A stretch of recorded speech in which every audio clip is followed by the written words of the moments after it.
안녕하세요. 저는 50대 여성입니다. 제 인생 신조가 나이가 들어도 마음은 20살처럼 찰자여서 그런지 생각도 외모도 젊게 사는 편이라고 생각합니다. 처음 만난 사람들은 제 나이를 들으면 다들 깜짝 놀라더라고요. 솔직히 뒷모습은 20대 애들만큼 탱탱하다고 자부할 수 있고요. 제 입으로 말하기 민망하지만 예쁜 외모 덕분에 제 인생은 항상 즐거운 꽃길이었어요. 제가 이혼을 여러 번 했다고 말했음에도 상관없다며 만나달라는 남자들이 넘쳐났고요. 심지어 30대 남자들도 선물을 사다 바치면서 만나달라고 하니 인생에 고민이란 없었죠. 그런 저에게 이렇게 큰 시련이 닥치게 될 줄은 정말 상상도 못했었습니다. 저에게는 딸이 하나 있는데요. 첫 남편과의 사이에서 생긴 딸이었어요. 첫 남편이랑은 연애 때부터 안 맞아서 자주 싸우곤 했었는데 덜컥 아이가 생겨서 어쩔 수 없이 결혼을 하게 되었죠.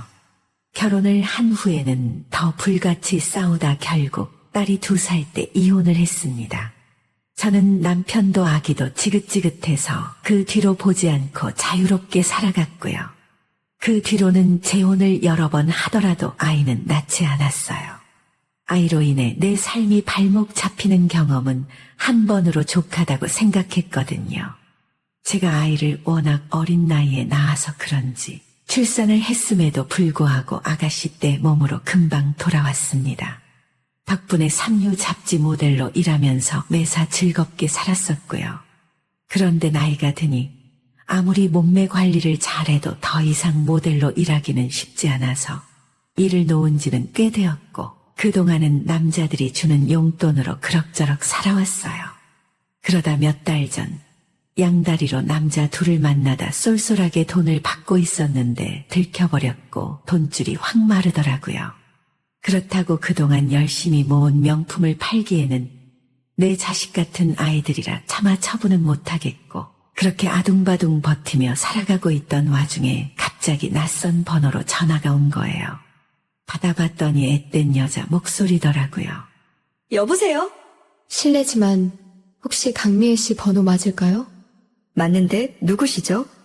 저는 강미애 씨가 이철호 씨와 낳은 딸 혜정이에요. 내 딸? 혜정이라고? 네, 저 혜정이에요. 잘 지내셨어요? 저 초면이지만 엄마라고 불러도 될까요? 넌 내 딸인데 당연하지. 아우 혜정아, 엄마가 돼가지고 너한테 먼저 연락했어야 하는데 미안하다. 그동안 잘 지냈지? 네, 저는 잘 지냈어요. 엄마도 잘 지내셨어요? 엄마는 뭐 그냥저냥 지냈지. 그런데 갑자기 무슨 일이니? 혹시 나한테 양육비 못 받은 거 청구하려고 전화한 건 아니지? 아, 엄마 그런 건 아니고요. 저 이번에 결혼을 하는데 제 결혼식에 엄마가 꼭 참석해 주셨으면 좋겠어서 어렵게 연락드린 거예요. 결혼? 어머 결혼하는구나. 축하해. 엄마가 딸 결혼하는데 가전제품이라도 하나 장만해줘야 하는 건데 내가 지금 당장 먹고 죽으려고 해도 돈이 없네. 혼수는 제 돈으로 다 마련했으니까 그럼 부담 안 가지셔도 돼요. 엄마는 그냥 제가 해드리는 예쁜 한복 입고 참석만 해주세요. 그나저나 엄마 지금은 어디서 사세요? 서울 변두리에 원룸 잡고 사는데 지금 월세도 몇 달째 못 내서 당장 쫓겨나게 생겨가지고 큰일 났어. 아휴, 내가 오랜만에 연락 온 너한테 별 이야기를 다 한다. 어디 가 계실 곳은 없으시고요? 없지. 나 원참 이 나이 먹고 당장 길거리에 나앉게 생겼으니까 창피해서 어디 가서 부탁한다는 말도 못한다 얘. 그럼 거처가 생길 때까지 저희 신혼집에서 지내실래요? 저랑 예비 신랑이랑 식전에 서울에 미리 집을 구해서 지금 같이 살고 있거든요. 어머, 정말? 그래도 되니? 그럼 나야 너무 좋지. 주소 문자로 보내줘. 내일 당장 갈게. 근데 혹시 화장실은 몇 개니? 나 남이랑 화장실 같이 쓰는 거 익숙하지가 않아서. 걱정 마세요. 화장실 2칸인데 엄마 혼자 하나 쓰세요. 불편하시지 않게 잘 준비해둘게요. 역시 이래서 딸을 낳아야 한다니까? 우리 딸 최고네. 고마워. 이때까지만 해도 저는 어릴 때 이후로 본 적이 없었던 딸이 결혼한다는 것이 신기했고 당장 지낼 곳을 구할 수 있어서 다행이다라는 생각밖에 없었습니다. 앞으로 그 집에서 어떤 일이 펼쳐질지 생각도 못했고요. 다음 날 저는 얼마 없는 살림들을 들고 딸네 신혼집에 들어가게 되었습니다. 이야, 혜정아, 집 좋다? 엄마 너무 곤란했는데 도와줘서 고마워. 우리 딸 혜정이 너 없었으면 어쩔 뻔했니? 에이, 엄마가 곤란하신데 딸로서 당연히 도와드려야죠. 저는 거의 처음으로 엄마랑 같이 지내는 거니까 큰 선물 받은 기분이에요. 장모님? 안녕하세요. 어머, 우리 혜정이랑 결혼하는 분이시죠? 예비사위 반가워요. 네, 장모님. 저 혜정이한테 정말 잘하면서 살아가겠습니다. 말만 들어도 듬직하네. 우리 혜정이 잘 부탁해요. 처음 본 사위의 모습은 싹싹하고 키도 훤칠하니 잘생겼더라고요. 몸도 탄탄해 보이고 우리 딸이 남편감을 잘 골라왔구나 생각했었죠. 솔직히 말하면 내 남자였어도 좋았을 텐데 하는 생각이 짧게 스쳐 지나갔습니다. 외모가 너무 제 스타일이었거든요. 그런데 막상 부대끼고 같이 살기 시작하니 이런 선 넘는 생각이 머릿속에서 걷잡을 수 없이 번져나가더라고요. 특히 딸이 집을 비울 때면 마음도 몸도 안달이 나서 식은땀이 날 정도였어요. 엄마, 어떡하죠? 회사에 일이 생겨서 저 내일부터 3일간 지방 출장이 잡혔어요. 집에 재훈 씨랑 엄마랑만 있으면 서먹할 텐데 걱정이네. 혹시라도 재훈 씨 밥 걱정하지 마시고 편안히 계세요. 재훈 씨는 밖에서 사 먹는다고 하니까요.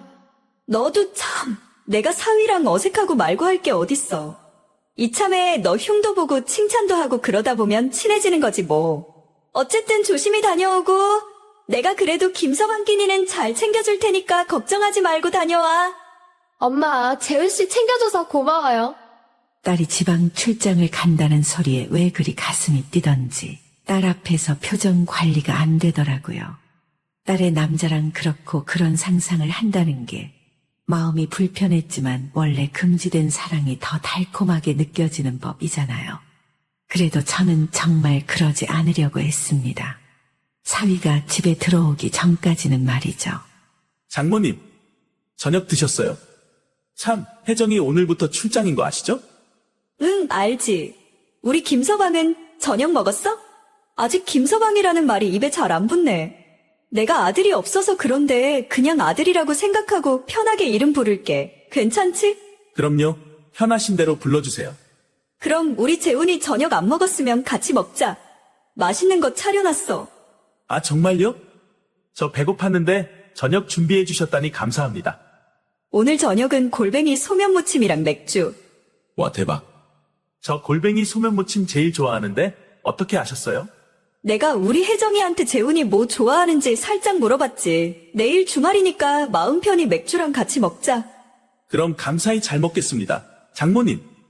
술이 한 잔, 두 잔 들어가니 사위 얼굴이 발그스레해져서 더 귀여워 보였어요. 그렇게 둘이 몇 잔을 마시고 났더니 묘한 긴장감이 느껴지면서 순간 몸이 달아올라 미치겠더라고요. 그런데 우리 혜정이 어디가 좋아서 결혼까지 결심했어? 장모님 닮은 예쁜 외모에 마음씨도 착해서 결혼 결심했었습니다. 어머, 나 닮아서 예뻐? 나는 이제 나이가 들어서 예쁘다는 말 들어본 지도 오래됐는데 고마워. 에이, 이렇게 아름다우신데요. 저는 처음에 뵀을 때 혜정이 언니분인 줄 알았어요. 너무 동안이시고 미인이셔서. 정말? 내가 좀 동안이긴 해, 그치? 나도 우리 재훈이 처음 봤을 때부터 마음에 들었어. 키도 훤칠하니 크고 싹싹하지. 몸도 좋지. 입술도 섹시하지. 어머? 내가 술이 취했나봐. 술이 취하니까 진심이 술술 나오네? 그 말이 끝나고 둘이 눈이 마주친 순간 누가 먼저랄 것도 없이 서로의 입술이 포개졌어요. 머리로는 안 된다고 생각하지만 몸은 제 의지대로 움직여주지 않더라고요. 서로 껴안고 정신없이 방으로 들어갔습니다. 제가 많은 남자들이랑 만남을 해봤지만 차원이 다른 만족감을 느꼈어요.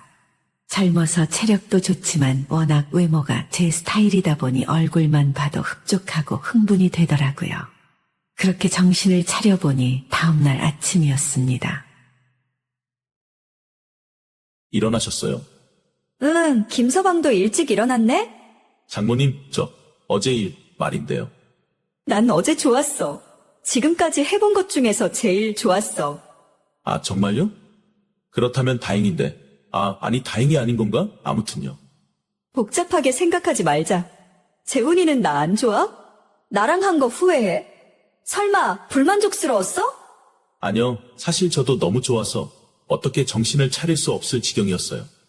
그런데 혜정이가 이번 일을 알게 되면 서로가 곤란해질 것 같아서요. 혜정이?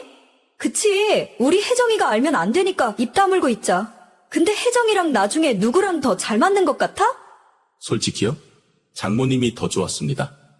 장모님이라고 부르니까 이상하게 거리감 느껴지네? 이제 혜정이 없을 때는 미애라고 불러. 말도 편하게 하고. 아, 그럴까? 어색하긴 한데 그래도 노력해볼게. 그렇게 또 한바탕 전쟁을 치르고 나니 벌써 점심 먹을 때가 되었더라고요. 점심 준비하면서 거울을 보는데 얼굴에 윤기가 흐르고 생기가 도는 걸 보고 놀랐죠.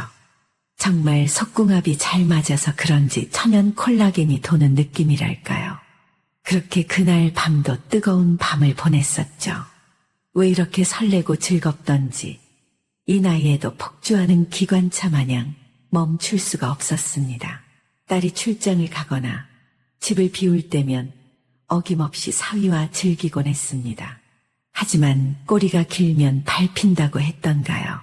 전날 술을 많이 마셔 널브러져 있던 우리는 출장 갔다 온 딸에게 결국 들키고 말았죠. 이거 뭐야? 둘이 왜 같이 이러고 있어? 뭐야? 말 좀 해봐. 아, 혜정아, 오해야. 그게 아니고 네가 생각하는 그런 거 절대 아니니까 일단 진정해. 뭐가 아닌데? 둘이 뒤엉켜서 한 침대에 누워있는데 내가 생각하는 그게 아니라고? 혜정아, 일단 우리가 오해를 불러일으켜서 미안해. 엄마가 허리 아파서 김서방이 마사지 해주고 있던 거야. 네가 우리 사이를 너무 왜곡해서 보는 것 같은데 우린 맹세코 아무 일도 없었다? 그리고 혜정아, 넌 일요일 밤에 돌아온다고 하지 않았어? 내가 내 집에 일찍 돌아오면 안 되는 거야? 그리고 뭐 마사지 좋아하네. 그냥 솔직하게 인정해. 엄마 아니 엄마라고 부르는 것도 소름 끼쳐. 야 네가 엄마면 이러면 안 되는 거잖아. 어렸을 때 나 버리고 간 걸로는 모자랐니? 왜 사람을 2번 죽이는 거야? 그 나이 먹고 집도 절도 없어서 불쌍해서 걷어줬더니만 이런 식으로 뒤통수를 쳐? 미친년. 딸 남자랑 붙어 먹으니까 좋냐? 뭐? 무슨? 너 엄마한테 지금 말하는 꼬라지가 뭐야? 네 아빠가 그렇게 가르치디? 역시 피는 못 속여. 자그마한 실수 하나 가지고도 아주 바락바락 소리 지르는 게 네 아빠랑 똑같아. 그래, 나 미쳤다. 근데 어쩌라고? 재훈이는 나랑 더 잘 맞는다는데? 기가 막혀서 정말. 진짜 미친 여자네. 남자의 미친 여자. 오빠도 돌았어? 아무리 나 안 키웠어도 내 엄마야. 어떻게 장모랑 그 짓거리를 할 생각을 하니? 진짜 제정신이야, 다들? 내가 니네 얼굴 못 들고 다니게 만들어줄 거야. 미친년들 돌아도 정도가 있지. 혜정아, 진짜 미안해. 정말 술김에 실수한 거야. 다 필요 없고 내 집에서 둘 다 꺼져. 그리고 아빠랑 오빠네 부모님한테는 내가 사실대로 다 말할 거야. 다시는 보지 말자. 진짜 살다 별 더러운 꼴을 다 보내. 미안한데 혜정아, 우리 엄마, 아빠한테는 내가 말할게. 혹시라도 네 말 듣고 연로하신 우리 부모님 충격받고 쓰러지시면 어떡해. 말이 끝나자마자 딸이라는 게 지 엄마랑 예비 신랑한테 물건을 잡히는 대로 던지더군요. 물론 저랑 사위가 잘못하긴 했지만 이렇게 엄마를 때리고 욕을 하며 폐륜을 저지르는 딸도 잘한 건 없지 않나요? 딸의 기세에 못 이겨 짐도 제대로 못 챙기고 사위랑 그 집에서 쫓겨나왔습니다. 다행히 사위가 모아둔 돈이 있어 오피스텔에 같이 머물게 되었어요. 저도 사람이니까 죄책감은 들었지만 낮이고 밤이고 제 스타일인 남자랑 함께 지내니까 솔직히 행복하더라고요. 그러던 어느 날 낯선 번호로 전화가 왔어요. 네가 그러고도 애미냐? 남자라면 사족을 못 쓰는 줄은 진작 알았지만 하다하다 딸 예비신랑이랑 붙어먹을 줄은 상상도 못했다. 버러지 같은 것. 누구세요? 설마 혜정이 아빠? 그래, 너랑 그놈이랑 둘 다 혜정이랑 내 앞에 와서 무릎 꿇고 당장 사죄해. 처음이자 마지막으로 기회 주는 거야. 내가 돌았어? 막말로 사위는 내가 더 좋다는데 어떡하라고? 내가 사람을 죽인 것도 아니고 그냥 교통사고 났다고 생각해. 내가 너 이럴 것 같아서 연락도 안 하고 먼저 조지려고 했는데 혜정이 얼굴 봐서 기회 한 번 더 준 거였다. 근데 너는 예전이나 나이 먹은 지금이나 이기적이고 싸가지 없는 건 하나도 안 변했네? 잔소리하려고 전화한 거면 끊어. 귀 아프니까. 지금 네가 한 짓 모조리 다 후회하게 될 거다. 앞으로 하루하루 지옥에 사는 게 뭔지 느끼게 될 거야. 응, 걱정 고마워. 잘 먹고 잘 살게. 다음 날 장을 보러 나갔는데 지나가는 사람들이 저를 자꾸만 흘끔흘끔 쳐다보더라고요. 뭐 워낙 제 외모가 예쁘니까 시선을 한두 번 받아본 건 아니지만 묘하게 적대감이 느껴지는 눈빛들이었어요. 그리고 집에 오니 사위가 멍하니 앉아 눈물을 흘리고 있더라고요. 재훈아, 왜 울어? 무슨 일 있었어? 우리 이제 다 끝났어. 그게 무슨 말이야? 이거 봐봐. 그가 건넨 휴대폰 속에는 저랑 그의 사진이 있었어요. 자세히 보니 게시글 제목이 장모랑 사위놈이 붙어 먹었습니다 였어요. 그걸 보니 손발이 벌벌 떨리더라고요. 이게 뭐야? 말 그대로야. 이거 우리 회사 게시판에도 올라와서 팀장님이 나 호출했어. 나 자르라는 전화는 빗발치고 로비에 사람들 찾아와서 난리치니까 알아서 자진 퇴사하는 게 좋을 것 같다고 하시더라고. 그래서 오늘 사직서도 제출했어. 뭐? 자진 퇴사? 그럼 실업급여는? 당연히 안 나오지. 그렇게 말한다고 바로 그만두면 어떡해? 우리는 이제 뭐 먹고 살아 그럼? 아니 그럼 회사를 어떻게 계속 다녀? 사람들이 내 얼굴만 보면 수군거리는데 나 돈 때문에 만난 거 아니잖아. 내 입장 이해 못해? 아니, 이해는 하는데. 그래도 당장 생활이 안 되는데 그럼 어떡해? 나 이 업계에 소문 쫙 나서 당분간 일 못할 것 같아. 누나가 나가서 일 좀 하면 안 될까? 내가 이 나이에 어디에 취업을 해? 마트에서 일을 하든 청소를 하든 뭐라도 해봐. 나 이제 부모님한테도 지원 못 받는단 말이야. 사직서를 냈다는 것과 당장 돈을 벌어오라는 말을 들으니 머리가 어지럽더라고요. 게다가 게시글의 댓글을 보니 헛구역질까지 나왔습니다. 제 인신공격을 비롯해서 생전 처음 겪어보는 악성 댓글로 몸이 덜덜 떨려서 읽다 말았어요. 사위는 분명 제 스타일인 남자였지만 팀장이 그만두라고 한다고 그만둬버리는 꼬라지를 보자니 남자답지 못하다고 느껴졌어요. 그리고 앞으로 어떡할 거냐는 물음에 대책도 없고 저보고 돈 벌어오라는 소리에 우유부단하다는 생각밖에 안 들더라고요. 때마침 전에 만나던 나이 많은 오빠 한 명이 잘 지내냐고 인터넷에 뜬 사진 봤다고 문자가 와서 상황 설명하고 다시 그 오빠랑 잘해보기로 했어요. 그 즉시 사위 오피스텔을 몰래 나와버렸고요.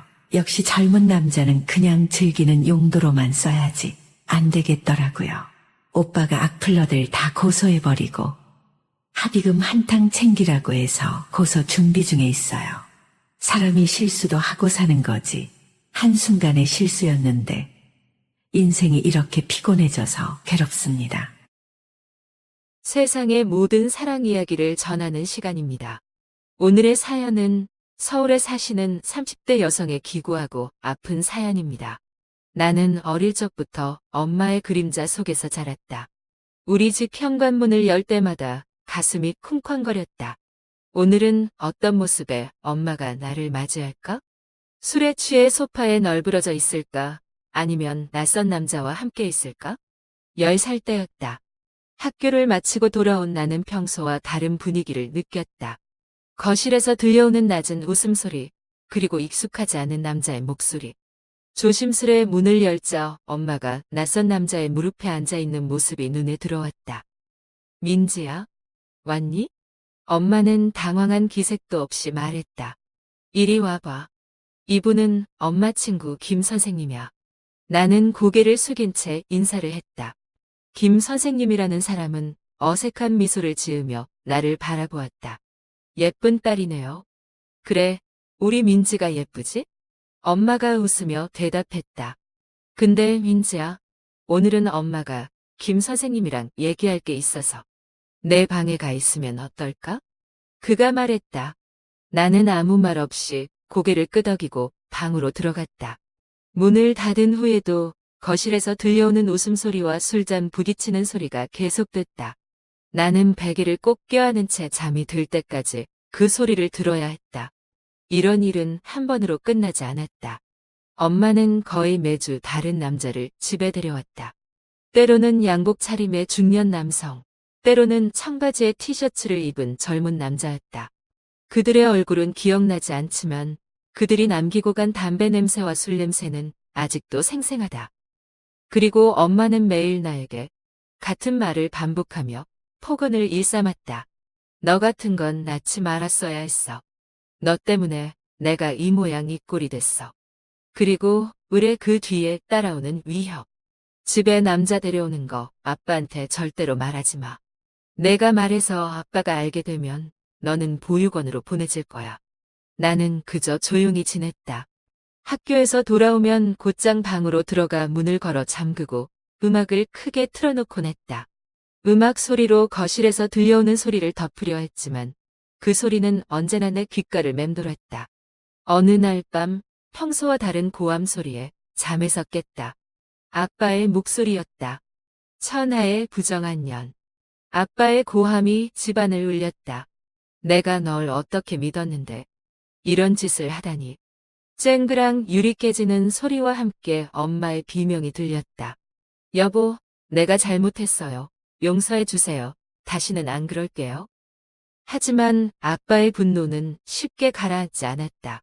당장 이 집에서 나가. 2번 다시 내 앞에 나타나지 마. 그날 밤 엄마는 작은 가방 하나를 들고 집을 나갔다. 아빠는 술에 취해 거실 소파에 쓰러져 있었고 나는 방 안에서 이불을 뒤집어 쓴 채 울음을 참고 있었다. 다음 날 아침 아빠는 나를 불렀다. 민지야. 아빠의 목소리는 피곤함이 가득했다. 앞으로 우리 둘이서 살아야 해. 힘들겠지만 아빠가 최선을 다할게. 나는 고개를 끄덕였다. 사실 마음 한구석에서는 안도감이 들었다. 이제 더 이상 엄마의 남자친구들을 마주치지 않아도 된다는 생각에. 그렇게 우리의 새로운 생활이 시작됐다. 아빠는 일을 마치고 돌아오면 항상 내게 물었다. 오늘 학교는 어땠어? 숙제는 다 했니? 서툴지만 진심 어린 아빠의 관심이 느껴졌다. 나는 점점 아빠와 단둘이 사는 생활에 익숙해졌다. 놀랍게도 엄마가 없는 집이 훨씬 평화롭고 안정적이라는 걸 깨달았다. 더 이상 현관문을 열 때마다 가슴이 쿵쾅거리지 않았다. 하지만 평화로운 날들은 오래가지 않았다. 내가 20살이 되던 해, 엄마가 다시 나타났다. 대학교 2학년이 되었을 때 나는 캠퍼스 카페에서 아르바이트를 하고 있었다. 어느 날 오후 익숙한 목소리가 들려왔다. 아메리카노 한 잔 주세요. 고개를 들어보니 그곳에 엄마가 서 있었다. 10년 만에 보는 엄마의 모습은 많이 달라져 있었다. 한때 곱고 매끈했던 피부는 주름이 자리 잡았고 화려했던 옷차림은 소박한 정장으로 바뀌어 있었다. 민지야. 엄마의 목소리가 떨렸다. 많이 컸구나. 나는 아무 말 없이 커피를 내밀었다. 엄마는 잠시 망설이더니 종이 한 장을 건넸다. 이건 엄마 연락처야. 시간 되면 연락해줘.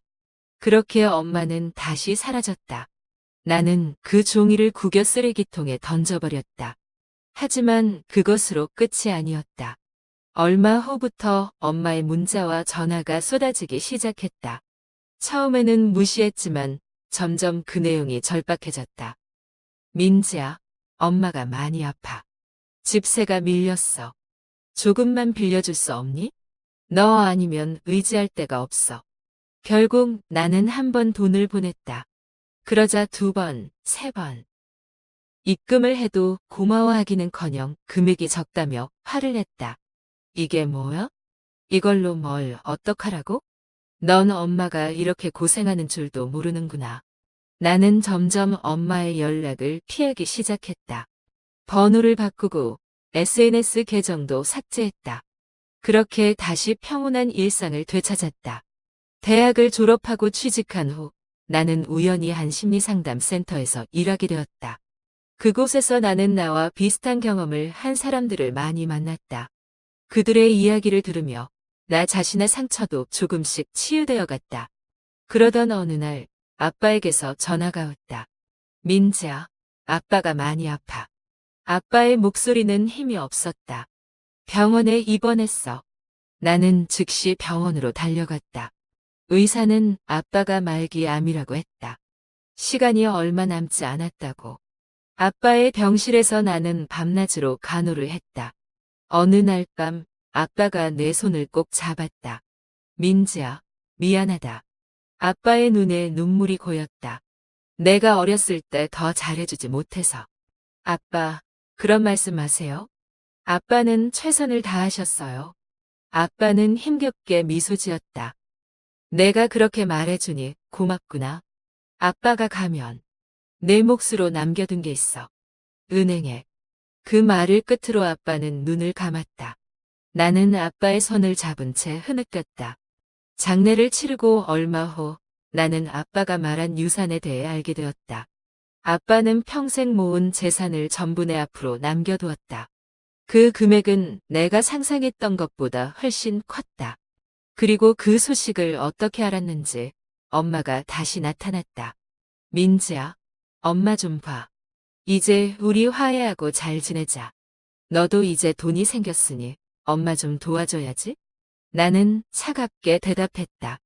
전 엄마 같은 사람 모릅니다. 제발 다시는 연락하지 마세요. 하지만 엄마는 포기하지 않았다. 내가 이사를 가고 전화번호를 바꿔도 어떻게든 알아내고 스토커처럼 쫓아다녔다. 아빠의 장례식 이후 나는 새로운 삶을 시작하기로 결심했다. 심리상담사로서의 경력을 쌓으며 나 자신의 상처도 치유나갔다. 그리고 그 과정에서 태호를 만났다. 태호는 내가 일하는 상담센터의 동료였다. 그는 따뜻한 미소와 부드러운 말투로 내 마음의 벽을 조금씩 허물어갔다. 민지 씨, 오늘 저녁 같이 먹을래요? 어느 날 퇴근 시간, 태호가 물었다. 우리는 조용한 이탈리안 레스토랑에서 저녁을 먹었다. 와인 한 잔을 마시며 이야기를 나누다 보니 어느새 서로의 과거에 대해 털어놓고 있었다. 사실, 저도 어렸을 때 힘든 시기가 있었어요. 태호가 말했다. 아버지가 알코올 중독이셨거든요. 매일 밤 술에 취해 폭력을 휘두르셨죠. 나는 태호의 손을 잡았다. 그의 따뜻한 손에서 위로를 느꼈다. 그래서 당신이 이 일을 선택한 거군요. 태호는 고개를 끄덕였다. 네, 제 경험이 누군가에게 도움이 되길 바랐어요. 민지 씨는 어떤가요? 나는 잠시 망설였다. 하지만 태호의 진실한 눈빛에 용기를 내어내 이야기를 털어놓았다. 어린 시절의 고통, 엄마와의 관계, 그리고 지금까지 이어지는 엄마의 집착에 대해 태호는 끝까지 귀 기울여 들었다. 힘들었겠어요. 하지만 민지 씨는 정말 강한 사람이에요. 그 모든 것을 이겨내고 지금 이 자리에 있잖아요. 그의 말에 눈물이 났다. 오랜만에 누군가에게 진심으로 이해받는 느낌이었다. 그날 이후로 우리는 자주 만났다. 서로의 상처를 보듬어주며 조금씩 사랑에 빠져갔다. 1년 후 우리는 결혼을 결심했다. 결혼식 날 나는 생각지도 못한 손님을 맞이해야 했다. 엄마였다. 우리 딸 드레스가 정말 예쁘구나. 엄마의 눈에는 눈물이 고여 있었다. 나는 경계하는 마음을 풀지 않은 채 대답했다. 어떻게 알고 오셨어요? 엄마가 얼마나 널 찾아다녔는지 몰라. 엄마가 말했다. 이제 화해하면 안 될까? 난 정말 변했어. 그때 태우가 다가왔다. 장모님이시죠?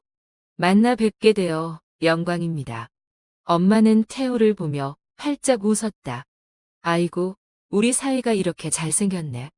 민지야, 너 복 받았다. 나는 불편한 마음을 감추며 웨딩홀로 향했다. 하지만 결혼식 내내 엄마의 존재가 신경 쓰였다.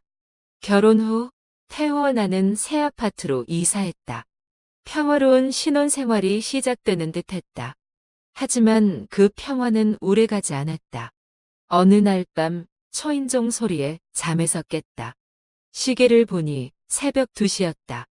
문을 열자 엄마가 서 있었다. 술에 취한 모습이었다. 민지야, 엄마 좀 재워줘. 엄마가 중얼거렸다. 나는 당황했다. 엄마, 이러시면 안 돼요. 집에 가세요. 하지만 엄마는 막무가내로 들어왔다. 난 내 엄마야. 이 정도 부탁도 못 들어주겠어? 태호가 잠에서 깨어 거실로 나왔다. 무슨 일이에요? 나는 난처한 표정으로 설명했다. 엄마가 갑자기 오셨어요. 태호는 잠시 고민하더니 말했다. 일단 오늘 하룻밤만 재워드리는 게 어떨까요? 내일 아침에 다시 이야기해보죠. 나는 마지못해 동의했다. 엄마를 소파에 눕히고 담요를 덮어주었다. 다음 날 아침, 엄마는 멀쩡한 얼굴로 일어났다. 아이고, 어제는 미안해. 너무 술을 많이 마셔서. 나는 차가운 목소리로 말했다. 엄마, 이제 가세요. 그리고 다시는 이러지 마세요. 엄마는 슬픈 표정을 지었다. 그래, 알았다. 하지만 민지야, 엄마는 정말 너랑 잘 지내고 싶어. 한 번만 더 기회를 줘. 태우가 끼어들었다.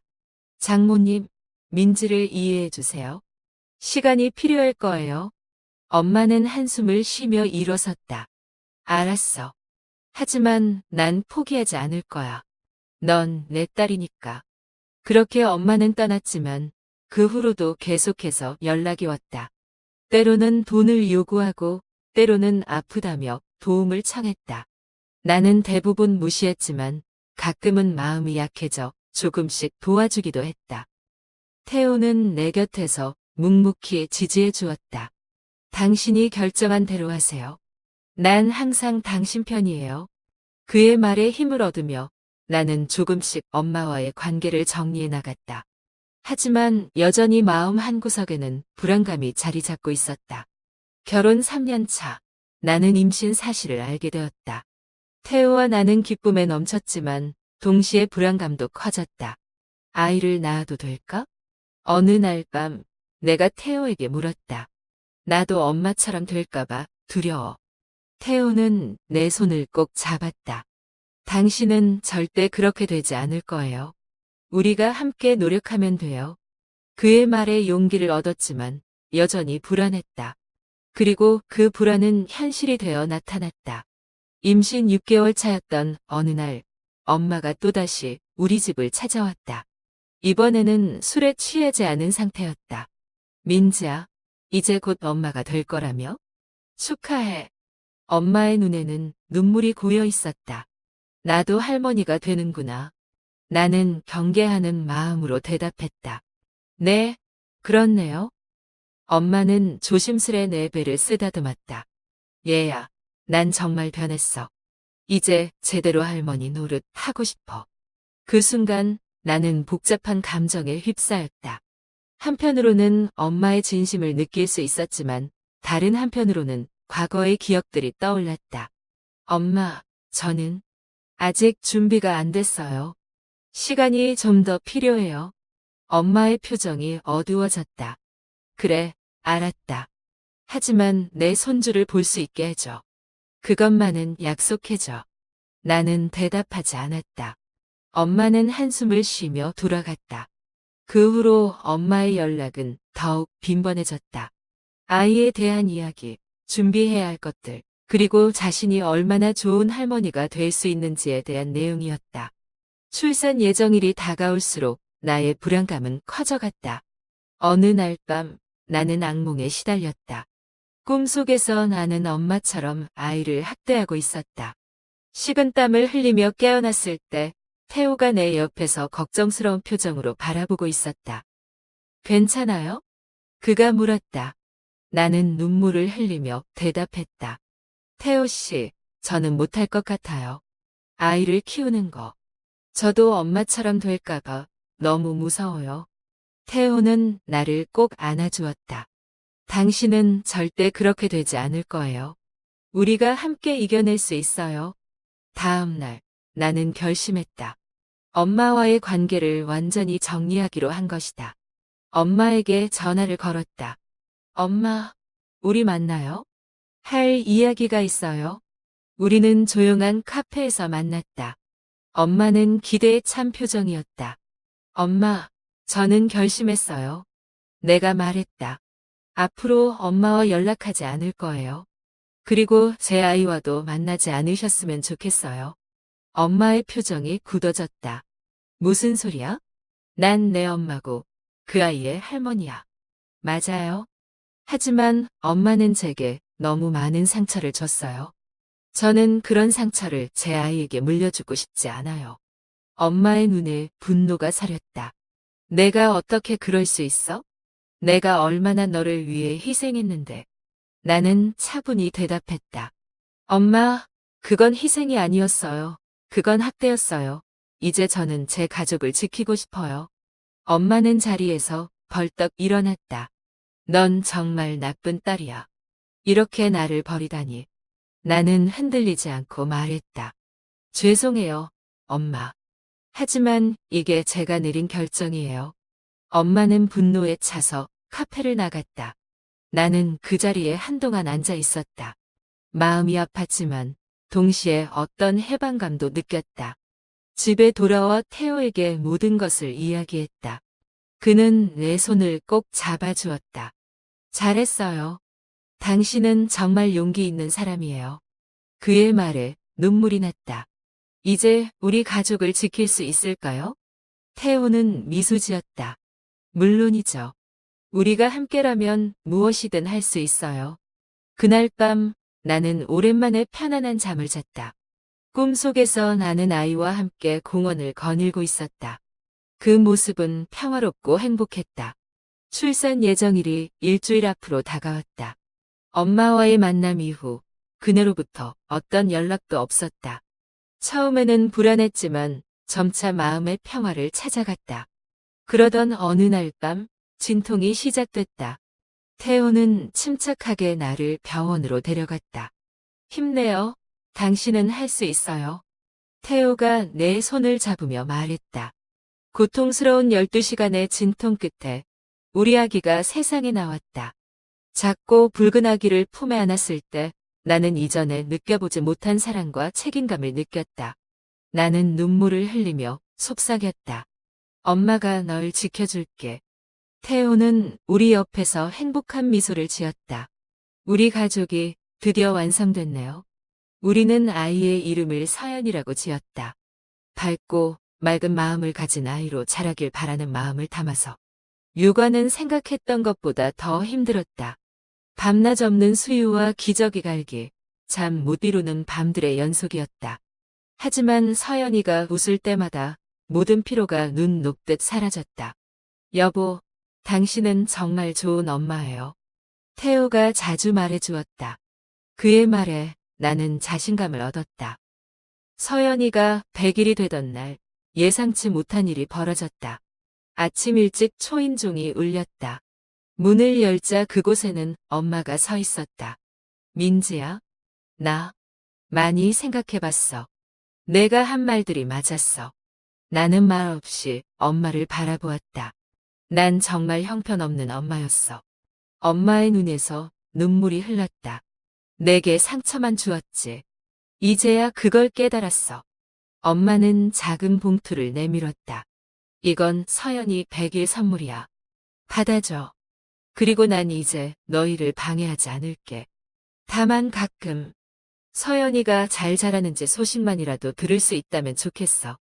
나는 잠시 망설였다. 태호가 내 옆에서 조용히 말했다. 당신이 결정해요. 깊은 숨을 내쉰 후 나는 입을 열었다. 들어오세요, 엄마. 서연이가 자고 있어요. 엄마는 조심스럽게 집 안으로 들어왔다. 아기 침대에서 평화롭게 자고 있는 서연이를 보며 엄마의 눈에서 눈물이 흘렀다. 정말 예쁘구나. 엄마가 속삭였다. 그날 이후로 엄마는 천천히 하지만 확실하게 변화하기 시작했다. 더 이상 돈을 요구하거나 강압적인 태도를 보이지 않았다. 서연이의 첫돌이 지나고 우리 가족의 삶은 평온해 보였다. 엄마는 한 달에 한 번씩 방문하며 조금씩 관계를 회복하는 듯 했다. 나는 조심스럽게 엄마를 신뢰하기 시작했고 서연이와 엄마의 관계도 조금씩 가까워졌다. 그러던 어느 날 저녁, 퇴근 후 집에 돌아오니 태호가 심각한 표정으로 나를 기다리고 있었다. 민지야, 엄마가 전화하셨어. 급한 일이 있다고. 나는 불안한 마음으로 엄마에게 전화를 걸었다. 엄마의 목소리는 떨리고 있었다. 민지야, 엄마가 큰 공경에 빠졌어. 급하게 돈이 필요해. 나는 망설였다. 무슨 일이세요? 얼마나 필요하신데요? 자세히 말하긴 어려워. 5천만 원만 빌려줄 수 있니? 한 달 후에 꼭 갚을게. 큰 금액이었다. 나는 태호와 눈을 마주쳤다. 그의 표정에서 걱정이 읽혔지만 그는 조용히 고개를 끄덕였다. 알겠어요, 엄마. 하지만 정말 한 달 후에는 꼭 갚으셔야 해요. 엄마는 안도의 한숨을 내쉬었다. 고마워, 우리 딸. 엄마가 꼭 갚을게. 다음 날, 우리는 엄마에게 돈을 보냈다. 그 후 몇 주 동안 엄마는 평소보다 더 자주 연락해왔다. 서연이에 대해 물어보고 우리의 일상을 궁금해했다. 나는 이런 관심이 우리 관계의 진전이라고 생각했다. 그러나 한 달이 지나고 두 달이 지났지만 엄마는 돈을 갚지 않았다. 점점 연락도 뜸해졌다. 불안한 마음에 여러 번 전화를 걸었지만 대부분 받지 않았다. 그러던 어느 날 아침, 이상한 느낌에 잠에서 깼다. 서연이의 방으로 가보니 침대가 비어 있었다. 가슴이 덜컥 내려앉았다. 서연아. 나는 집 안을 뛰어다니며 소리쳤다. 태호도 놀라 일어나 함께 찾았다. 거실로 나가보니 탁자 위에 쪽지가 있었다. 떨리는 손으로 집어들어 읽었다. 민지야, 미안하다. 하지만 엄마에겐 이 돈이 꼭 필요해. 서연이는 안전해. 걱정하지 마. 순간 모든 것이 무너지는 것 같았다. 나는 그 자리에 주저앉아 울음을 터뜨렸다. 태호는 즉시 경찰에 신고했고 대대적인 수색이 시작됐다. 그날부터 우리의 삶은 지옥이 되었다. 잠도 제대로 자지 못하고 음식도 넘어가지 않았다. 매일 경찰서를 들락거리며 새로운 소식을 기다렸다. 3일 후 마침내 서연이가 발견됐다는 연락이 왔다. 한 보육원에서 발견됐다고 했다. 우리는 즉시 차를 몰아 그곳으로 향했다. 다행히 서연이는 아무 탈 없이 건강했다. 하지만 엄마의 행방은 오리무중이었다. 경찰 조사 결과 충격적인 사실들이 밝혀졌다. 엄마는 우리에게서 빌린 돈뿐만 아니라 다른 친척들과 지인들에게서도 거액을 빌려 잠적한 것이었다. 게다가 오래된 도박빚과 사기 혐의도 있었다. 어떻게 이럴 수가 있죠? 나는 태호에게 울며 말했다. 난 정말 엄마가 변했다고 믿었어요. 어떻게 자기 손녀를 이용해서. 태호는 나를 꼭 안아주었다. 당신 잘못이 아니에요. 당신은 그저 엄마를 믿고 싶었을 뿐이에요. 그 후 몇 주 동안 나는 깊은 우울증에 빠졌다. 일상생활이 불가능할 정도로 무기력해졌고 상담사로서의 일도 중단해야 했다. 서연이를 보는 것조차 힘들었다. 아이의 순수한 눈빛이 나의 잘못된 판단을 질책하는 것 같았다. 태호는 묵묵히 나를 지원했다. 그는 휴가를 내고 집안일과 서연이 돌보기를 전담했다. 밤마다 그는 내 옆에 앉아 손을 잡아주었다. 민지야, 넌 좋은 엄마야. 우리가 함께 이겨낼 거야. 시간이 흘러도 엄마의 소식은 들리지 않았다. 경찰은 수사를 계속했지만 점점 희망이 사라져갔다. 6개월이 지나자 우리는 서서히 일상으로 돌아가기 시작했다. 태호의 권유로 나는 심리 상담을 받기 시작했다. 처음에는 저항이 있었지만 점차 내 마음의 상처를 들여다보는 법을 배웠다. 당신은 피해자예요. 민지 씨. 상담사가 말했다. 당신의 선한 의도를 이용한 거예요. 하지만 그건 당신의 잘못이 아닙니다. 1년이 지나자 나는 조금씩 회복되어 갔다. 2년이 지나자 나는 다시 상담 일을 시작했다. 이번에는 더 깊은 이해와 공감으로 내담자들을 대할 수 있었다. 나의 경험이 오히려 그들에게 위로가 되었다. 상처받은 경험이 있기에 더 깊이 공감할 수 있어요. 한 내담자가 말했다. 그 말에 나는 눈물을 흘렸다. 서연이가 5살이 되던 해 우리는 새 집으로 이사하기로 결정했다. 너무 많은 기억이 얽힌 지금의 집을 떠나 새로운 시작을 하고 싶었다. 이사 첫날 밤 서연이를 재우고 난 후 태호와 함께 베란다에 섰다. 새로운 동네의 밤하늘이 우리를 반겼다. 이제 정말 새로운 시작인 것 같아요. 내가 말했다. 태호는 고개를 끄덕였다. 하지만 잊지 마세요. 우리가 겪은 모든 일들이 우리를 더 강하게 만들었다는 거요. 나는 깊은 숨을 내쉬었다. 맞아요. 이제 알겠어요. 사람은 쉽게 변하지 않아요. 하지만 우리는 변할 수 있어요. 더 강해지고 더 현명해질 수 있어요. 그 순간 내 휴대폰이 울렸다. 낯선 번호였다. 불안한 마음으로 전화를 받았다. 민지야? 엄마의 목소리였다. 나는 숨을 멈췄다. 엄마? 미안해. 정말 미안해. 엄마의 목소리가 흐느낌으로 가득 찼다. 난 정말 형편없는 엄마였어. 용서받을 자격이 없다는 거라. 나는 말을 잇지 못했다. 분노, 슬픔, 연민이 한꺼번에 밀려왔다. 난 지금 교도소에 있어. 엄마가 계속 말했다. 내가 저지른 모든 일에 대해 벌을 받고 있어. 하지만 내게 꼭 사과하고 싶었어. 나는 여전히 말을 못했다. 태호가 내 어깨를 감싸 안았다. 서연이는 잘 지내니? 엄마가 물었다. 네, 다행이구나. 난 정말 최악의 선택을 했어. 평생 후회할 거야.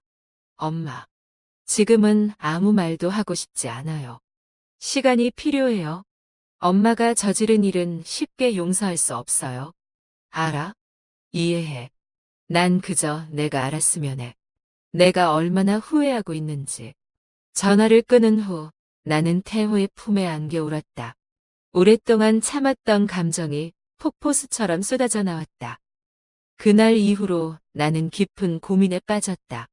엄마를 용서해야 할까? 다시 만나야 할까? 서연이에게 할머니의 존재를 어떻게 설명해야 할까? 몇 주 동안의 고민 끝에 나는 결심했다. 엄마를 완전히 용서하기는 아직 이르지만 대화의 문은 열어두기로 했다. 서연이에게도 진실을 조금씩 이야기해 주기로 했다. 할머니가 큰 실수를 하셨어. 하지만 지금은 그 실수를 바로잡으려고 노력하고 계셔. 서연이에게 설명했다. 서연이는 고개를 끄덕였다. 우리가 할머니를 도와줄 수 있어요? 그 순수한 질문에 나는 눈물이 났다. 그래, 우리가 할 수 있는 방법을 찾아볼게. 6개월 후 나는 처음으로 교도소에 있는 엄마를 면회하기로 했다. 태호는 내 결정을 지지했지만 서연이는 아직 데려가지 않기로 했다.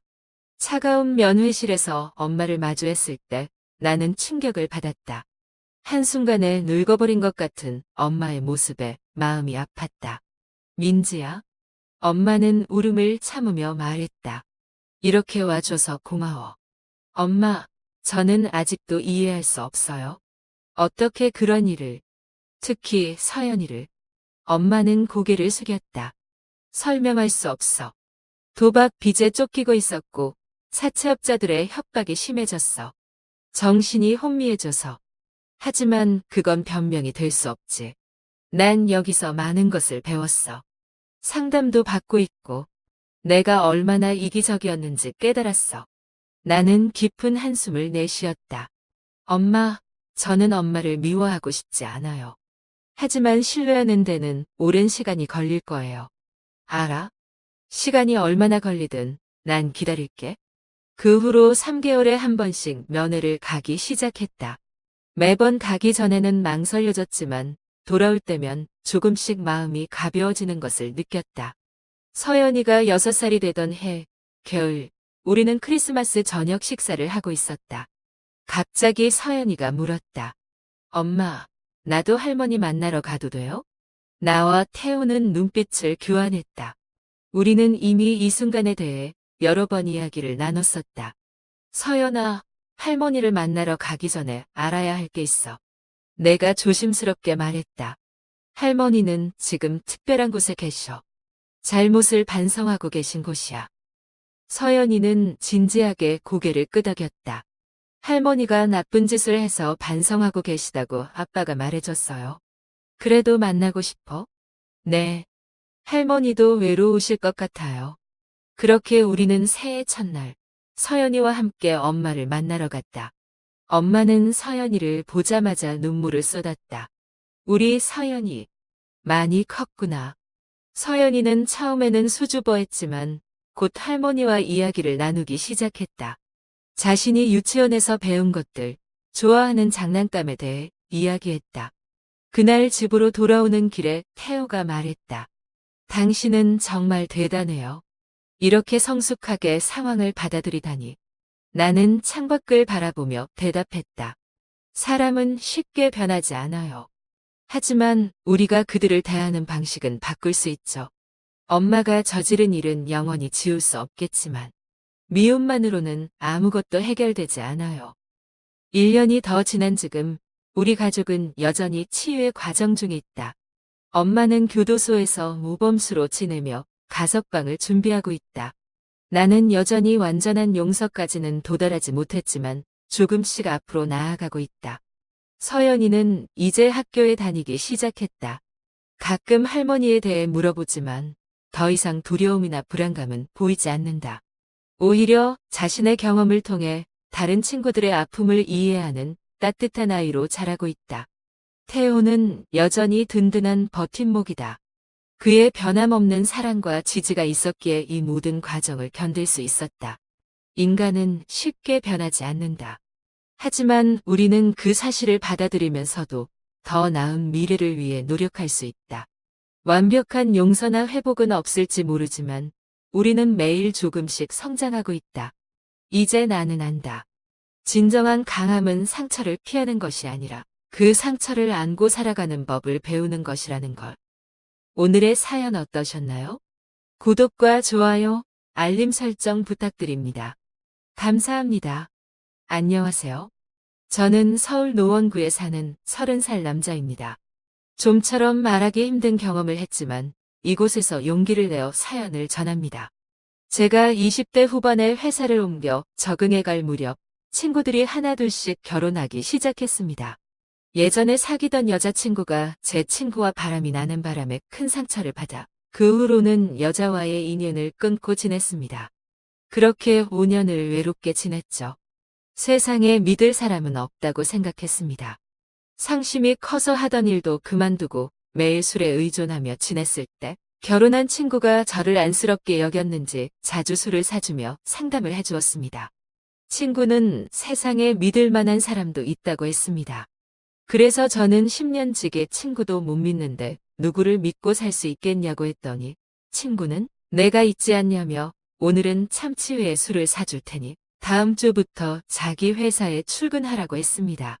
친구는 제법 잘 나가는 사업을 하고 있었는데 마침 일손이 필요했던 것 같습니다.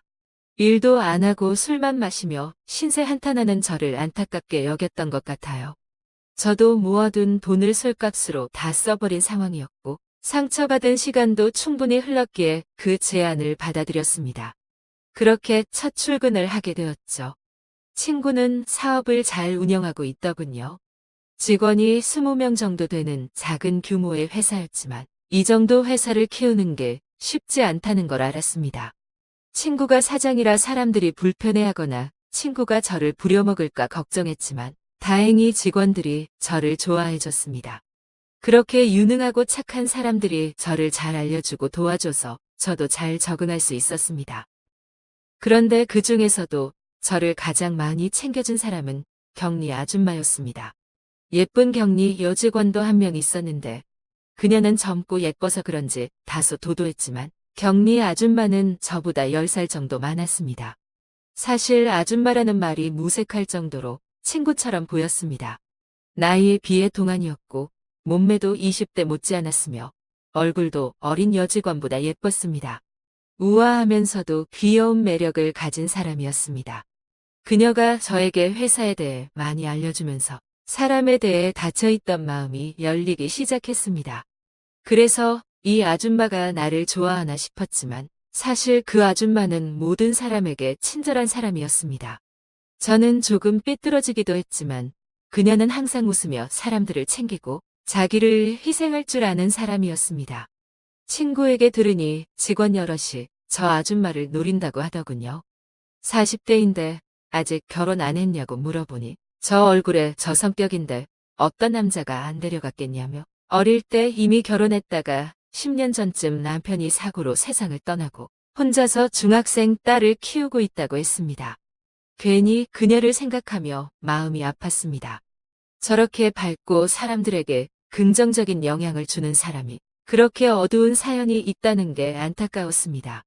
그런 생각이 들면서도 아줌마 나이를 생각하면 당연히 자식이 있을 거라고 생각했는데 얼굴이나 몸매를 보자니 또 그냥 아가씨 같아 보여서 혼란스럽더군요. 세상에 이런 여자가 다 있나 싶었습니다. 그렇게 얘기를 듣고 나니 여러 남자들이 노리기도 하고 저에게만 친절한 게 아니고 다른 사람들에게도 다 친절하니 그냥 넘볼 수 없는 여자라고 생각하고 별 생각 없이 회사에 다녔습니다. 그런데 제가 착각했던 게 아닌 느낌이 들었습니다. 다른 사람들에게도 분명히 친절한데 유독 저에게 더 살갑게 대하고 잘해주는 게 느껴졌습니다. 왜 그러는지는 모르겠지만 지나가면서 괜히 오늘도 잘생기셨네요라고 말하며 어깨를 한번 주무르고 일이 많아 야근하고 있으면 오늘 고생 많으셨다며 커피를 한 잔 사다 주는데 다른 사람들에게는 이렇게까지는 안 하더군요. 제가 그렇게 잘생긴 얼굴도 아니고 키가 그렇게 큰 것도 아닌 그냥 평범한 남자인데 다른 남자 직원들이 저보다 훨씬 잘난 구석이 많다고 생각하니 왜 이런 저한테 칭찬을 하는지 생각이 많이 들었습니다. 그렇게 혼자만의 착각 아닌지 행복한 상상을 하며 지내던 어느 날 퇴근하고 집에 갔다가 배가 고파 편의점에 갔는데 회사에 지갑을 두고 왔더군요. 한참 배가 고플 때라 짜증내며 회사에 지갑을 찾으러 갔는데 그 아줌마 혼자 일을 하고 있었습니다. 지갑을 챙기고 아줌마에게 다가가서 왜 아직도 일하고 있냐고 물어보니 안 그래도 바쁜 날인데 격리 여직원이 갑자기 일을 그만둬서 일을 다 못했다고 하더군요. 괜히 마음이 아프고 저에게 항상 잘해주던 사람이다 보니 제가 도와주겠다고 했습니다. 아줌마는 괜찮다면서 자기 일이라고 말하며 이렇게까지 안 해도 된다고 했지만 일의 양을 보니 혼자 하면 밤새 야근을 해도 퇴근을 못 것 같아서 제가 막무가내로 옆에 앉아서 일을 도와줬습니다. 고마움에 눈물이 그렁그렁한 표정을 보고 있자니 저도 모르게 빠져들 뻔했지만 아줌마가 저를 항상 잘 챙겨줘서 이렇게 도와주는 거라고 말했습니다. 고맙다면서 일이 끝나면 자기가 맛있는 걸 사주겠다고 하더군요. 그 말을 들으니 괜히 둘이서 데이트를 할 수 있는 건가 하는 생각에 신이 나서 일을 빨리 끝내려고 했습니다. 그런데 아줌마와 둘이서만 회사에 남아서 일을 하고 있으니 온갖 생각이 다 들더군요. 그래도 빨리 끝내고 아줌마랑 맛있는 걸 먹으러 가고 싶어서 최대한 빨리 끝냈습니다. 끝나고 보니 시간이 벌써 11시더군요. 아줌마가 빨리 맛있는 걸 먹으러 가자며 저한테 팔짱을 끼고 정말 고맙다면서 뭐 먹고 싶냐고 물어보는데 여자를 다시 안 만나겠다는 제 마음이 흔들릴 정도로 엄청 두근거렸습니다. 저는 괜히 방어 기제가 발동해서 딸이 있으니까 집에 들어가야 하지 않냐고 물었고 오늘은 딸이 수련회에 가서 한가하다고 하더군요. 그러면서 뭐 먹고 싶냐, 자기가 뭐든 사주겠다고 말만 하라고 했습니다. 갑자기 제가 그런 말을 왜 했는지 모르겠는데 20살 때부터 독립해서 혼자 살다 보니 김치찌개가 먹고 싶어서 유치하게 김치찌개가 먹고 싶다고 저도 모르게 말해버렸습니다. 이 시간에 그런 거 파는 데가 없을 텐데 하면서 고민하다가 자기가 사실 김치찌개를 진짜 잘 끓인다면서 자기가 해줄 테니 집에서 만들어 먹자고 하는 겁니다. 저는 그 말에 이게 웬 떡인가 싶었는데 평소에 여자들한테 당한 게 많아서 이 사람 무슨 속셈이지라는 생각도 들더군요. 그래도 집에서 해 먹는 김치찌개를 안 먹은 지 오래되기도 했고 이렇게 예쁘고 사랑스러운 여자 집에서 직접 요리를 만들어준다니 그 유혹을 뿌리칠 수가 없었습니다. 결국 마트에 가서 재료들을 산 다음에 저희 집에 가서 김치찌개를 해 먹었습니다. 너무 예쁘고 완벽한 것만 같은 여자. 제 부엌에서 요리를 하는 뒷모습을 보고 있으니 이상한 생각이 다 들었습니다. 그래도 정신 차려야 한다는 생각을 했고 세상에 믿을 사람 없다는 생각에 정신줄을 잡고 있었습니다. 뽀글뽀글 끓는 소리와 함께 맛있는 냄새가 진동하더니 김치찌개가 완성되었고 아줌마와 저는 저녁도 먹지 못하고 일한 데다가 요리까지 했으니 줄인 배를 채우며 허겁지겁 먹었습니다. 너무 맛있더군요. 예쁜 데다 일도 잘하고 착한데 요리까지 잘하다 보니 뭔가 저와 다른 사람 같이 느껴졌습니다. 그만큼 완벽했었죠. 밥 먹는 모습도 어찌나 예쁘던지 오물오물 잘 먹더군요. 밥을 다 먹고 나니 오늘 일 도와줘서 정말 고맙다며 웃는데 잠시 시간이 멈춘 줄 알았습니다. 이렇게 웃는 모습이 예쁜 여자는 그 아줌마가 처음이었어요. 나이도 10살 차이고 딸까지 있는 여자한테 빠지면 안 된다고 생각했지만 그 생각은 10초도 채우지 못했습니다. 아줌마와 눈이 마주칠 때면 정신을 놓는 것 같은 느낌이었거든요. 제가 멍하니 있으니 아줌마가 간단하게 한잔하는 게 어떻겠냐고 했습니다. 저는 너무 좋았지만 그냥 무심하게 그러자고 했죠. 안주가 없어서 집에 있던 김이랑 생라면을 안주 삼아 소주를 한 잔씩 마셨습니다. 술에 한 잔씩 하면서 얘기를 나누다가 문득 저한테 이렇게 잘해주는 이유가 궁금해서 물어봤습니다. 그러자 갑자기 아줌마는 말없이 술을 몇 잔 연달아 마시더니 그윽한 눈으로 다른 곳을 쳐다보다가 입을 떼더군요. 사실 제가 죽은 남편과 엄청 닮았다는 겁니다. 얼굴과 말투까지 비슷하다며 괜히 마음이 많이 간다고 하더군요. 그 말에 저는 어떤 말을 해야 할지 몰라 가만히 있었는데 갑자기 자기 옛날 얘기를 하며 뭔가 동물이 맺히는 겁니다. 저도 괜히 마음이 아파 슬프다가도 그때 그런 생각을 하면 안 되는 건데 모는 모습도 예쁘다고 느꼈습니다. 그렇게 아줌마를 달래주며 술을 한 잔씩 더 했습니다. 둘 다 어느 정도 알딸딸해진 상태가 됐고 갑자기 저도 아줌마의 슬픈 사연을 들으니 제 얘기도 하게 되거든요. 정말 사랑했던 여자친구가 제 가장 친한 친구와 바람이 나서 결혼까지 하더라는 얘기를 술 취한 상태로 하니 또 그때 그 생각이 나서 눈물이 났습니다. 아줌마는 그런 저를 보고 안아주며 위로해 주더군요. 제가 취했는지 왜 그런 말을 했는지 모르겠는데 이렇게 예쁘고 상냥한 아줌마 같은 사람을 만났다면 정말 좋았을 텐데라는 말을 했습니다. 그 말에 아줌마는 눈을 동그랗게 뜨며 놀라더니 나 같은 사람 만나고 싶냐고 하더군요. 그래서 술 취한 김에 에라 모르겠다는 심정으로 아줌마 처음 봤을 때부터 너무 예쁘고 착해서 놀랐다고 살면서 이런 사람 처음 봤다고 젊은 여직원들보다 훨씬 좋다고 말했죠. 아줌마는 칭찬에 신이 났는지 배시시 웃더니 나 딸도 있는데 괜찮겠냐고 묻더군요. 긍정적인 아줌마 반응에 저는 당황해서 그냥 아줌마 좋은 사람인 것 같아서 그렇게 말했다고. 딸이 있건 말건 무슨 상관이냐, 사람과 사람이 끌리면 만날 수 있는 거 아니냐고 했죠. 그 말이 끝나자마자 아줌마는 저에게 입을 맞추고 사실 저도 좋았다며 침대로 몸을 향하더군요. 그렇게 다음날 출근하기 전까지 뜨겁게 사랑을 나눴습니다. 피곤함도 있고 사랑을 나누니 세상 다 가진 것처럼 너무 좋더군요. 회사에서 다른 직원들 몰래 저희는 만났고 그 뒤로도 시간 날 때마다 데이트를 하고 사랑을 나눴습니다. 그렇게 몇 년 정도 만나다가 딸이 유학을 너무 가고 싶어 딸과 함께 미국으로 떠나며 저와도 헤어지게 되었습니다. 그렇게 헤어지고 나서 슬퍼서 또 여자를 한동안 만나지 않았습니다. 그 여자와 같은 사람을 몇 년간 보질 못했거든요. 저를 버리고 해외로 가버린 게 어쩔 수 없긴 했지만 괜히 그녀가 너무나도 미웠습니다. 그렇게 상처만 가득한 마음을 가지고 살다가 혼자 자주 술을 마시러 가던 술집에 알바생이 바뀐 겁니다. 20대 초중반 정도 돼 보이는 여자였는데 너무 예쁘더군요. 자세히 보니 제가 제일 사랑했던 그 여자와 너무 닮은 겁니다. 조금씩 잊어가던 마음에 옛날 생각이 나서 가슴이 아파서 술을 연달아 마셨습니다. 그렇게 취한 상태로 가게를 나가서 괜히 마음만 씁쓸해지니까 이 가게는 다시는 안 오겠다며 다짐했습니다. 하지만 매일매일 그 가게의 알바생이 생각나더군요. 사람들에게 친절한 모습과 웃는 모습이 그 아줌마와 너무 닮아 예쁜 겁니다.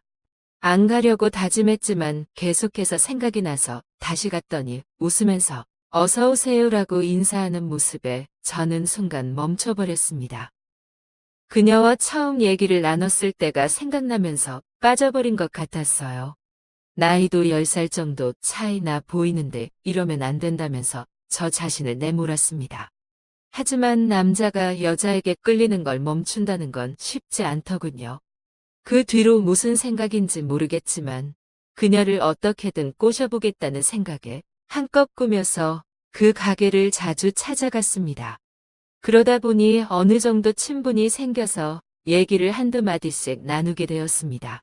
어느 날은 알바생도 제가 편해졌는지 저한테 와서 왜 이렇게 혼자 와서 술을 드시냐고 하더군요. 그래서 그냥 옛날 생각이 많이 나서 오게 된다고 했습니다. 그게 무슨 소리냐고 여기에서 일했었냐 물어보길래 그런 건 아니라고 보고 싶은 사람이 생겨서 온다고 했습니다. 이해를 못하겠다는 표정을 하다가 일을 하러 갔습니다. 그날따라 그녀와 얘기를 좀 나눠서 그런지 옛날 생각도 많이 나고 해서 가게 마감 시간까지 술을 마시고 있었습니다. 근데 술을 마시다 보니 그 알바생과 같이 일하는 남자 직원이 있었는데 그녀한테 엄청나게 찝적대는 겁니다.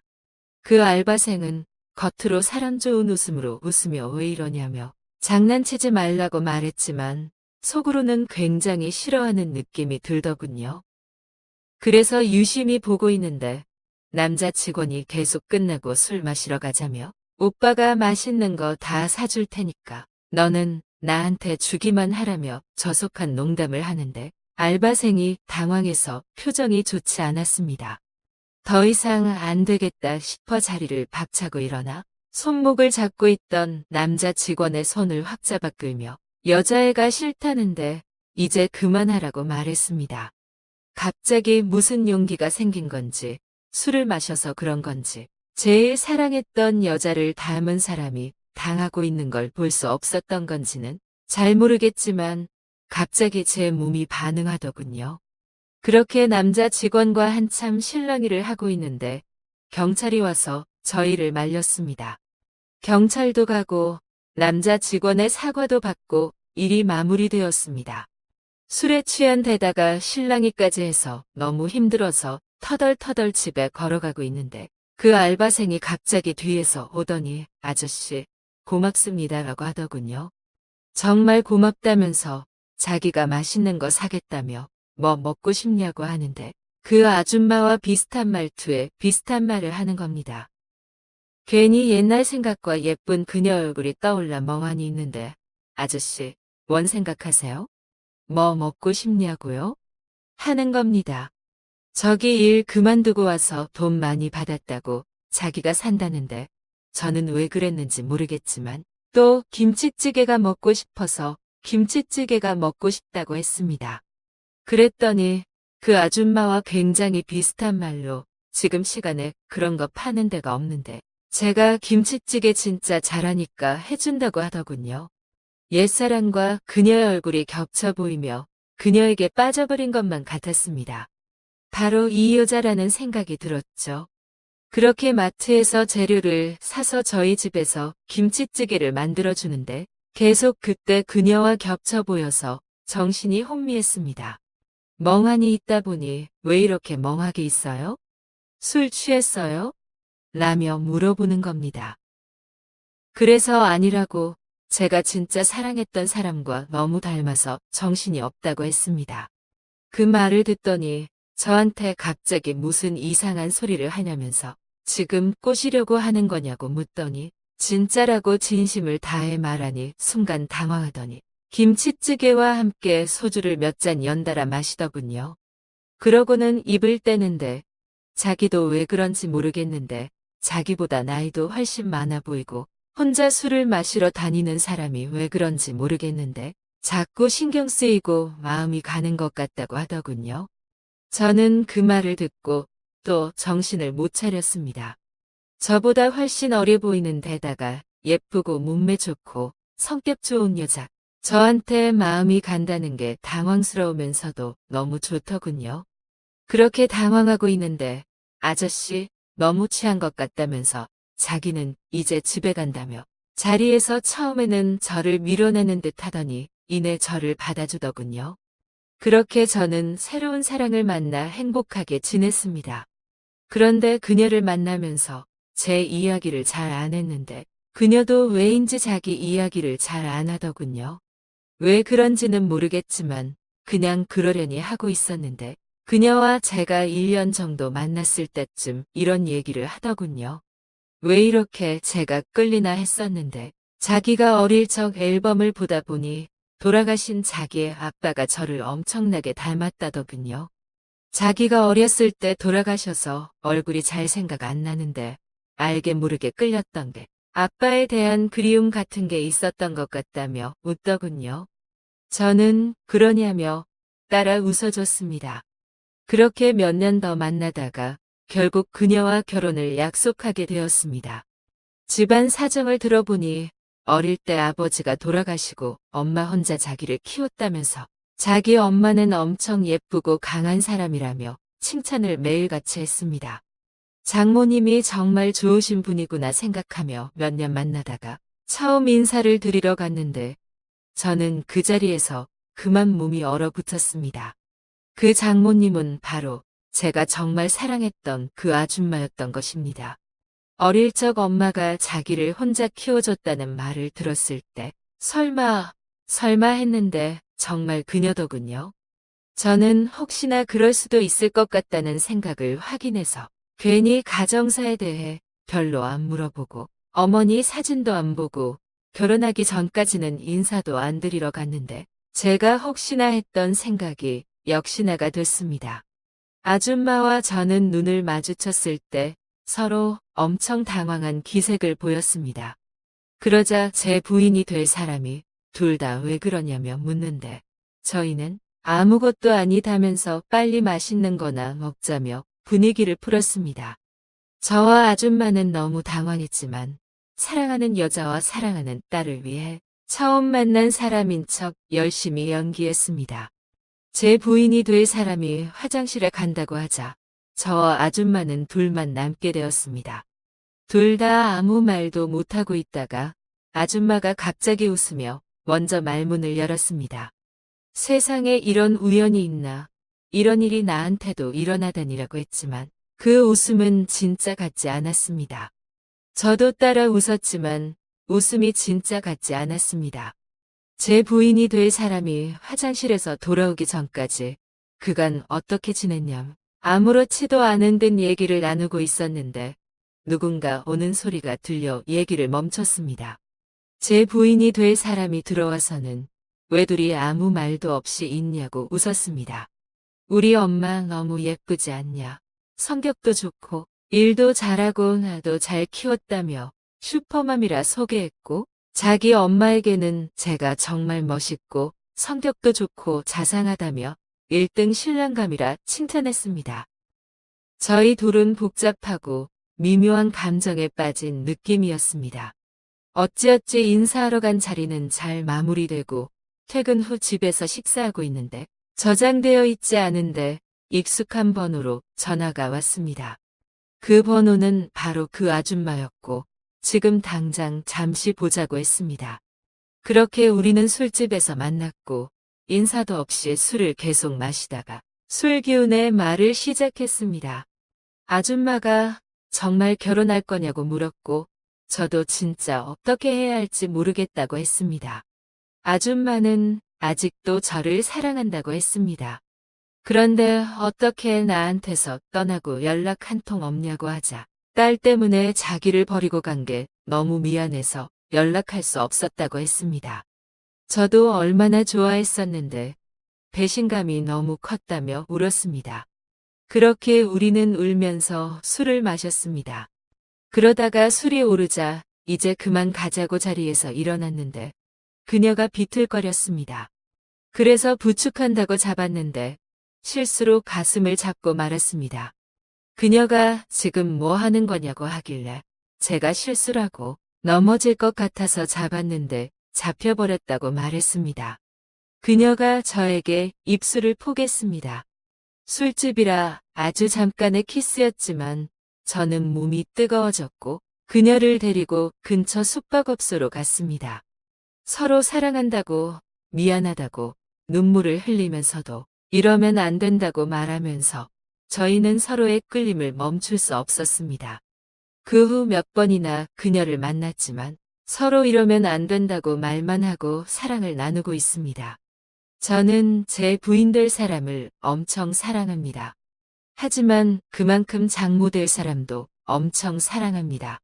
도저히 어떻게 해야 할지 모르겠습니다. 여자친구는 결혼 날짜를 잡자고 계속 말하는데 아줌마는 계속 결혼하지 말라고 하고 저는 어떻게 해야 할까요? 사연자분이 보내주신 사연 어떠셨나요? 구독과 좋아요 부탁드립니다. 누구든지 마음속에 답답한 사연을 나누고 싶거나 고민거리가 있으시다면 위에 이메일로 제보 부탁드립니다.